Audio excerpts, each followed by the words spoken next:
Already national award తీసుకున్నారు చీలా సాక్కి బెస్ట్ స్క్రీన్ ప్లే. ఈ సినిమాతో రష్మిక గారు కూడా నేషనల్ అవార్డు రావాలని కోరుకుంటున్నారు definitely. You have no idea how much I been praying and manifesting this. సరే బయట చెప్పకూడదు అనుకున్నా కానీ మీరు చెప్పేశారు. నేను ఎన్నిసార్లు నేను రష్మికకి చెప్పాను, నేను మేనిఫెస్ట్ చేస్తున్నా నీకు రావాలని చెప్తూ ఉంటారు సార్. బట్ నాకు అవార్డ్స్కి కొంచెం రిలేషన్షిప్ బాలే. ఇప్పుడు ఉండాలి, దీనికి రావాలని కోరుకుంటాం. బట్ అదంతా జనాల చేతుల్లో ఉందండి. ఫస్ట్ జనాలు అక్సెప్ట్ చేయాలి. Nothing is more important than that. జనాలు ఈ సినిమాని అక్సెప్ట్ చేసి ఈ క్యారెక్టర్స్ని ఇంటికి తీసుకెళ్ళి ఈ సినిమా గురించి మాట్లాడుకొని డిస్కస్ చేసుకుంటే అదే మాకు ఫస్ట్ అవార్డు.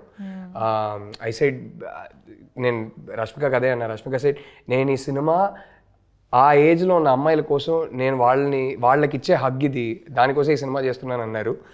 నాకైతే ఐ సైడ్, ఆ ఏజ్లో ఉన్న అబ్బాయిలు వాళ్ళ మైండ్ సెట్ ఏంటో, వాళ్ళు ఎంత ఇన్నసెంట్గా ఉంటారో, ఆ ఇన్నసెన్స్ వల్ల కొన్ని ఏం చేస్తున్నామో తెలియక చేస్తుంటారో నాకు తెలుసు.